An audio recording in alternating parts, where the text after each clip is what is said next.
Bonjour à toutes et à tous, très heureux de vous retrouver sur la chaîne Astro Duodécime.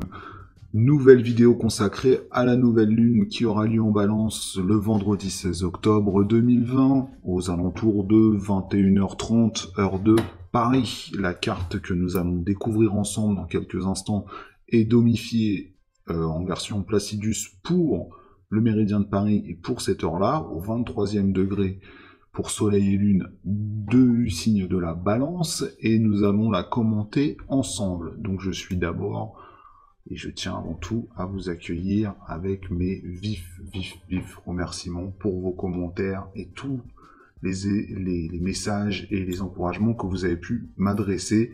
Vraiment, ça fait chaud au cœur, et je tiens ici encore une fois à vous saluer pour cette énergie que vous me transmettez. C'est ça qui est le carburant derrière ces vidéos également. Donc, si vous n'êtes pas abonné à Astro Duodécime, la chaîne de l'astrologie sérieuse, l'astrologie moderne du 21e siècle, n'hésitez pas à le faire, c'est en dessous, la petite touche de l'abonnement, vous pouvez activer la cloche pour recevoir des notifications. On aborde l'astrologie de façon concrète, pragmatique, mais technique, traditionnelle, sur le plan psychanalytique, psychologique, mais également avec l'ambition d'être à la fois accessible, et puis pour d'autres émissions, d'aller mener la réflexion plus loin. Donc je vous invite à rejoindre la chaîne, et je vous renouvelle encore une nouvelle fois tous mes remerciements pour votre soutien qui me fait chaud au cœur. On va passer dès à présent à la carte que vous voyez sur la gauche de l'écran. Cette carte, donc domifiée Placidus, 21h30, heure du méridien de Paris, on va la commenter tous ensemble. Enfin, je vais la commenter pour vous, plus exactement. Et moi, je vais simplement m'enlever de l'image pour pouvoir vous permettre de rester focus sur la carte qui est à l'écran. Alors, qu'est-ce qu'on voit sur cette carte? On voit d'abord que, à l'heure de la nouvelle lune, nous avons le signe du Gémeaux qui est à l'ascendant. Donc, encore une fois, c'est Mercure, le transmetteur de messages, qui là commence sa rétrogradation en Scorpion, qui va parrainer, entre guillemets, cette nouvelle lune. Le Soleil et la Lune sont en Balance, autre signe d'air, et le milieu du ciel symbolique pour l'événement céleste est aussi en signe d'air en Verseau. Donc, premier constat tout simple, les signes d'air à l'honneur quelque part, pas forcément sur le plan des dignités planétaires ni des aspects, mais simplement sur le plan on va dire, de la tonalité de fond. Hein. Ici, sur l'ascendant, nous avons la part de fortune. Bon, ça va pas exactement jouer parce qu'il ne s'agit pas d'un destin individuel, mais c'est un clin d'œil qui est conjoint à l'ascendant, et conjoint à l'ascendant, on a surtout le nœud nord, qui est, on va dire, pour les gens à titre individuel, c'est le dharma, hein, pour reprendre le terme hindouiste, mais c'est surtout le chemin, la direction qu'on doit prendre. Et la direction de l'énergie Gémeaux, c'est, vous voyez, le Gémeaux est composé de 4 lignes, 2 hyperboles et 2 verticales. Et en fait, c'est comment on intègre les contraires, et on les comprend, et on fait une conjonction permanente des contraires. Voilà, ça c'est le côté mercurien du Gémeaux qui se prend la tête, qui réfléchit aux choses, et donc on est dans une volonté d'intégration. Et les signes d'air sont des signes qui comprennent, qui véhiculent les messages, qui communiquent. Et donc le fait que cette nouvelle lune soit avec des signes d'air très marqués nous montre qu'il faut vraiment aller du côté de l'interprétation, du côté du message. Quel est ce message? Alors très simplement, la carte elle pourrait se résumer ainsi. Qu'est-ce que l'on n'a pas compris sur le plan collectif dans les événements gravissimes qui se sont déroulés ces dernières années depuis les conjonctions qui ont lieu en Capricorne depuis la fin 2017 et plus généralement depuis l'entrée de Pluton, ici au 22e degré, en Capricorne. Pluton est rentré en Capricorne en 2008. Je vous rappelle qu'en 2008, il y a eu un effondrement monétaire, un effondrement bancaire, une crise mondiale, hein, qui est venue effondrer un certain nombre d'économies et poser des questions sur le modèle occidental, sur le modèle capitaliste. Le capitalisme, dans l'astrologie mondiale, c'est le symbole c'est Uranus qui l'incarne, et on voit l'évolution des grands pays capitalistes, comme par exemple les États-Unis, pour ne parler que d'eux, avec la conjonction Uranus-Pluton. Et on sort d'un carré Uranus-Pluton, on ne le voit plus ici puisqu'il s'est desserré récemment, mais comme Uranus rétrograde, il revient vers la position du carré. Donc on est dans la tension de comment on réforme cet univers capitalistique. Uranus, c'est la liberté d'entreprendre, l'envie de détruire les limitations, mais il faut bien les intégrer avec un pouvoir régalien puissant, Jupiter, lui donner une structure étatique forte, Saturne, et le doter d'un outil militaire, stratégique, opérationnel pour assurer sa pérennité, Pluton. Et enfin, dernier acteur transpersonnel, c'est Neptune, qui est dans son signe, dans les Poissons, qui lui est au niveau de l'idéal. Pour quel idéal supérieur, le Poisson, quelle cause, simplement pour le fait d'être riche dans la matière, doit-on défendre ce système global d'organisation de la vie? Eh bien, la carte que nous avons sous les yeux résume bien les tensions que nous avons eues à vivre ces dernières années, et quelque part elle vient les concentrer. C'est pour ça que j'ai fait un épisode intitulé La balance de l'équinoxe, que vous pouvez retrouver, je vais mettre un lien à l'écran, parce que la bascule de l'équinoxe, qui sera en 3 volets, parce que pour moi, depuis l'équinoxe qui a eu lieu en balance, on rentre vraiment dans le dur de la question que je viens d'évoquer. Quelles sont les leçons que nous tirons? Évidemment, on a tous à l'esprit le sanitaire, et on voit qu'il s'agit bien du sanitaire, c'est la maison 6 pour Paris, qui sera donc à l'honneur avec cette position de Mercure rétrograde, Mercure donc qui est le maître de l'ascendant, et Mercure qui est surtout dans le signe de Pluton et de Mars. Et Mars et Pluton sont en aspect de carré, puisqu'il y a un triple carré de Mars avec Saturne, Pluton et Jupiter, et on a également une opposition de Mars avec la nouvelle Lune. Donc, point essentiel, les deux luminaires sont en carré, en triple carré également, à la grande conjonction Capricorne. Je vous parlais d'Apex, donc le sommet la dernière fois, cette grande conjonction qui réforme les institutions, qui réforme tout ce qui régissait la vie, toutes nos certitudes, tout le dur, toute la structure, l'architecture de nos sociétés. Tout ça, tout ce qui semble un petit peu voler en éclats, en fait, le but, c'est de préparer l'après. Comment on passe à l'étape d'après pour améliorer les choses. Le but, c'est pas la destruction pour le plaisir de la destruction. Seulement, en astrologie, ce que l'on refuse de comprendre, très souvent la vie appuie très fort et nous l'impose.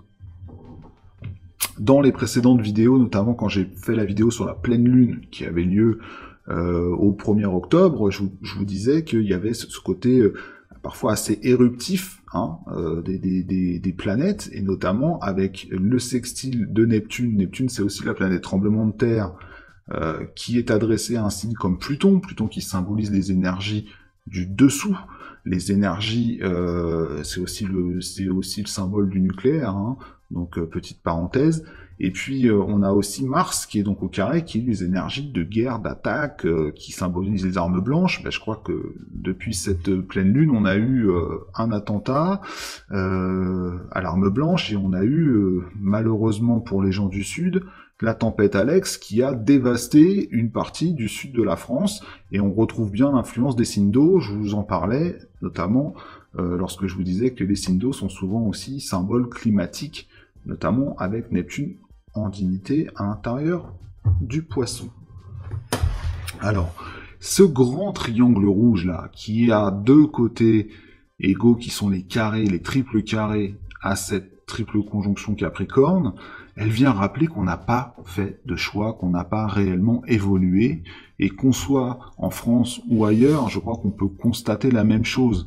Aujourd'hui, la grande crise sanitaire qui marque le point d'orgue de ce transit capricornien, de cette triple conjonction, la grande crise de la Covid-19, du SARS-CoV-2, qui interroge nos structures politiques, nos structures sanitaires, mais aussi nos échanges commerciaux.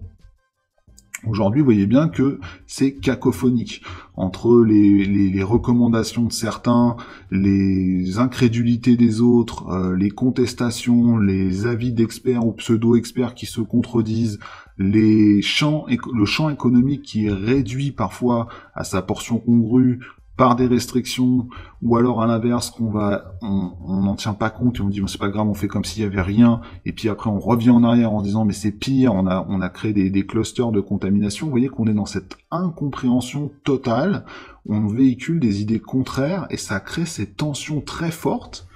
Et en astrologie, on a 3 planètes qui vont caractériser la façon dont on pense et dont on réagit. C'est les planètes les plus proches du Soleil. La Terre, on va l'exclure puisque c'est dessus que nous vivons, et c'est Mercure, comment on pense, comment on intègre par la pensée, Vénus, comment on aime, comment on intègre en nous-mêmes, hein, et Mars, comment on agit pour ce que l'on souhaite, et la Lune, bien sûr, qui synthétise le grand tout.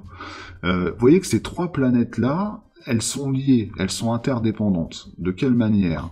La première des manières, c'est que le Soleil et la Lune sont parrainés par Vénus puisqu'ils sont chez lui.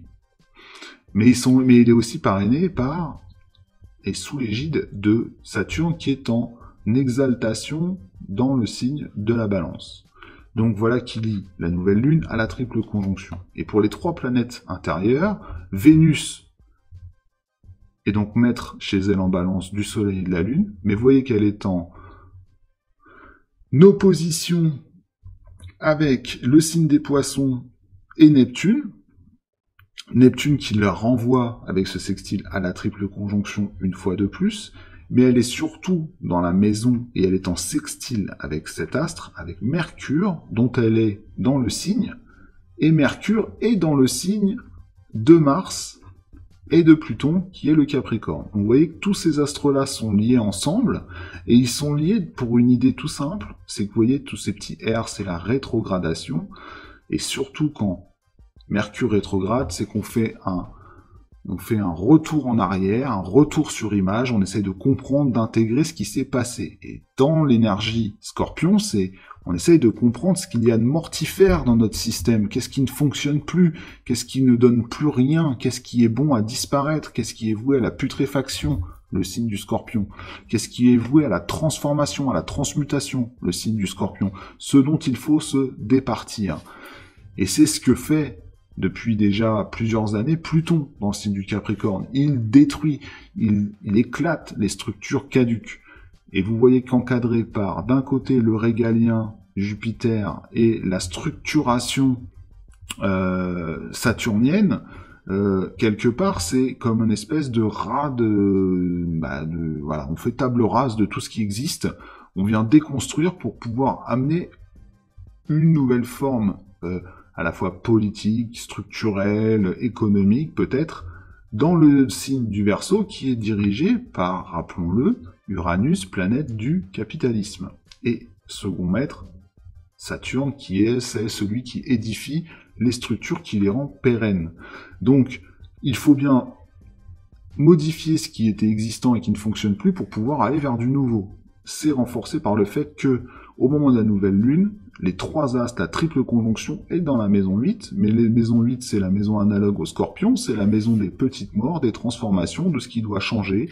Et donc, ces fortes tensions, vous voyez, là, c'est carré, c'est triple carré, on a le Soleil et la Lune qui les mettent en lumière, qui nous rappellent que la communication ne passe pas entre l'énergie d'action Mars et les énergies de transformation Saturne, Jupiter, Pluton, et qu'il va bien falloir trouver un terrain d'entente. Pour l'instant, on oscille entre les deux, on a conscience. Les luminaires conjoints en Balance nous disent, on voit bien que pour vivre ensemble, il va falloir changer ça, mais de temps en temps, on retourne du côté individualiste. Bélier, oui, mais l'action, je vais l'amener individuellement. Finalement, il n'y a que ma version qui prime, ou les gens n'arriveront jamais à rien, je ne pense qu'à moi. Alors, de façon crue, je pense qu'à ma gueule. Et de l'autre côté, vous avez Mercure, dont je vous ai rappelé les liens tout à l'heure avec toutes ces planètes dont on vient de parler, qui lui est en opposition à Uranus.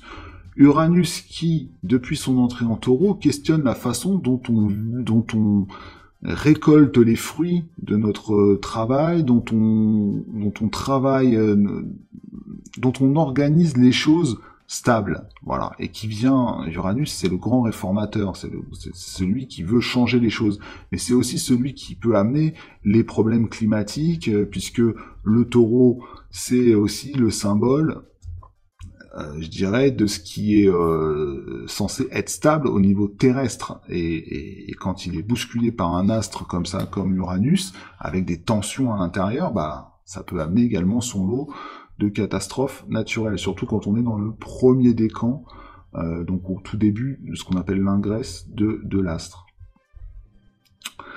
Autre point qui est à noter, c'est que vous voyez, le zodiaque commence en bélier, finit en poisson. Et là, ce qui est frappant quand on dresse ce thème, puisque proche du zénith, on a d'un côté à l'ouest du zénith, parce que c'est inversé dans le signe, sur une carte zodiacale, on a cette triple conjonction, et à l'est, on a les deux astres qui sont maîtres chez eux, Neptune en poisson, Mars en bélier, et Mars commence avec le bélier, le zodiaque, Neptune le termine. Et il y a chez ces deux astres-là un mouvement rétrograde. Donc il y a comme un message qui nous dit on revient en arrière sur ce que l'on a vécu, sur ce qui a été, est-ce qu'on a bien compris réellement le mouvement qui nous était impulsé. C'est ça qu'il faut désormais comprendre.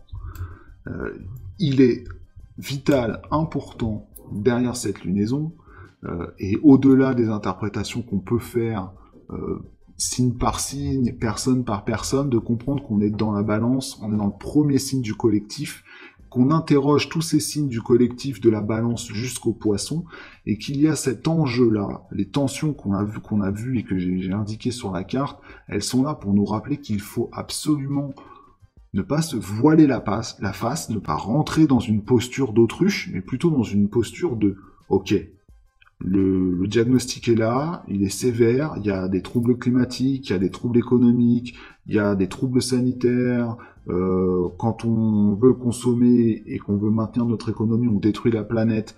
Bref, toutes ces choses qu'on ne peut plus éviter, on ne peut plus faire comme si on ne les voyait pas, désormais il faut les prendre à bras le corps. Et si les énergies sont si tendues, c'est parce qu'on sent bien, chez nos gouvernants, mais également individuellement, qu'il y a cette espèce d'idée que les choses vont s'arranger d'elles-mêmes, comme si la solution venait toute seule. Et en astrologie, il y a quelque chose d'important à comprendre, les astres inclinent mais ne déterminent pas, ce qui veut dire que les astres vous montrent les choses.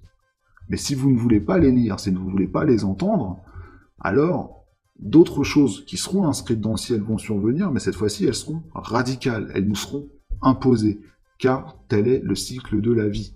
Lorsque les choses ne se réforment pas d'elles-mêmes, elles disparaissent.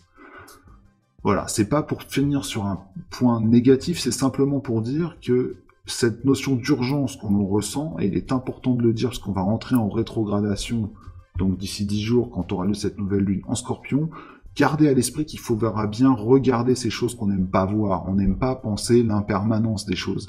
Mais c'est ça le travail du Scorpion, on rentre dans le mois du Scorpion, il faut y penser pour en prendre conscience et pour agir en conscience.